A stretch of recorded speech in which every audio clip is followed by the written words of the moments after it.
Breaking खबर क्या है? मध्य प्रदेश में बड़ा प्रशासनिक फेरबदल हुआ है। कुछ देर पहले छत्तीसगढ़ में फेरबदल हुआ था, वो भी आपको ब्रेक करके सब कुछ बताया था।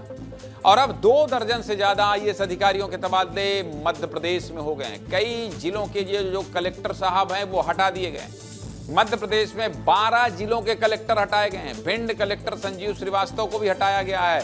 इनका विवाद किससे हुआ था आपको याद है? विधायक से हुआ था, इनको भी हटा दिया गया। उधर मुरैना कलेक्टर अंकित अस्थाना भी हटाए गए हैं। तो कुल मिलाकर कितने अधिकारी हैं? कितने अधिकारी हैं आपको बता देता हूं। 12 आईएएस अधिकारियों के तबादले हुए। 12 कलेक्टर हटाए गए हैं, अधिकारी नहीं। एमपी में 12 जिलों के कलेक्टर हटाए गए हैं। और ये जो प्रशासनिक फेरबदल हुआ है, इस पर ज्यादा जानकारी के लिए मुझे चलना होगा मेरे सहयोगी अंचल शुक्ला के पास। कहाँ है अंचल भाई? अंचल जी, मोबाइल आपके हाथ में है। मुझे पक्का पता है कि इस मोबाइल में लिस्ट होगी। जरा लिस्ट का विश्लेषण कर दीजिए। जो विधायक से आए बाएं बतिया रहे थे वो भी हटा दिए गए हैं, और विधायक जी अगर उनसे बता रहे थे, बातचीत कर रहे थे, तो वो भी हटा दिए गए। कुल मिलाकर अनुशासनहीनता बर्दाश्त नहीं होगी। लिस्ट का विश्लेषण आपके अपने शब्दों में अंचल। बिल्कुल ज्ञानेंद्र, देखिए बिल्कुल अफसरशाही जो है वो किसी तरीके से राजनीति पर हावी ना हो। इस जो फेरबदल, ये जो सर्जरी हुई है, इसके माध्यम से यही बताने की कोशिश की गई है। कुल 24 आईएएस अधिकारियों के तबादले हुए हैं, जिसमें 12 कलेक्टर हैं, 12 जिलों के कलेक्टर हैं, जिन्हें यहाँ से वहाँ किया गया है।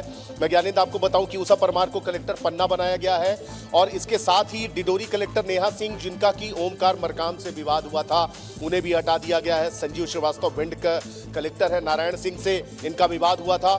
मुरैना में अवैध खनन के चलते अंकित अस्थाना को हटाया गया है, और सिंगरौली अवैध कोल परिवहन के चलते चंद्रशेखर शुक्ला को मंत्रालय अटैच किया गया। और इसके साथ ही संस्कृति जैन, जो कि सिवनी कलेक्टर थी, उनको नगर निगम भोपाल की जिम्मेदारी दी गई है। और हरेंद्र नारायण, जो कि नगर निगम कमिश्नर भोपाल थे, उन्हें छिंदवाड़ा का कलेक्टर बनाया गया है।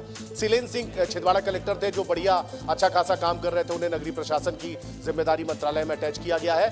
तो इस तरीके से 24 आईएएस अधिकारियों के तबादले हुए, जिसमें 12 जिले के कलेक्टर हैं, और कुछ कलेक्टर ऐसे हैं जिन्हें विवाद के चलते हटाया गया है। तो अफसरशाही जिस तरीके से हावी हो रही थी, आए दिन नए नए विवाद सामने आ रहे थे, विधायकों के साथ, सांसदों के साथ, जनप्रतिनिधियों के साथ, उन कलेक्टरों पर भी कार्यवाही यहां पर देखने को मिली है। कई कलेक्टर तो ऐसे भी हैं इस लिस्ट में ज्ञानेंद्र, जो कुछ ही दिन पहले इनकी पदस्थापना की गई थी, उन्हें भी स्थानांतरित कर दिया गया है। कुल मिला के जो सरकार है, साफ तौर पर यह मैसेज देने की कोशिश की गई है कि सुशासन करने वाली भारतीय जनता पार्टी की राजनीति में अफसरशाही नहीं चलेगी। अगर आपको अफसरशाही दिखानी है तो ऐसी योजनाएं बनाइए जिसका लाभ आप जनता तक पहुंचे।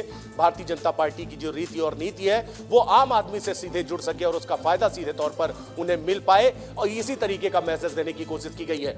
और ये कोई पहला वाकया नहीं है ज्ञानेंद्र। इससे पहले भी जब भी प्रशासनिक अधिकारियों द्वारा थोड़ा भी लीक से हट के काम किया गया है, चाहे वो तहसीलदार, जो कि रीवा में बीते दिनों देखने को मिला था, एक फरियादी से गाली गलौज करते का मसला था अंचल, जब कई आईपीएसओं का मसला था। निश्चित तौर पर जो आप बोल रहे हैं कि मुख्यमंत्री हमेशा सख्त तेवर दिखाएं, सख्त तेवर उन्होंने अपनाए है कि भाई साहब ऐसा नहीं।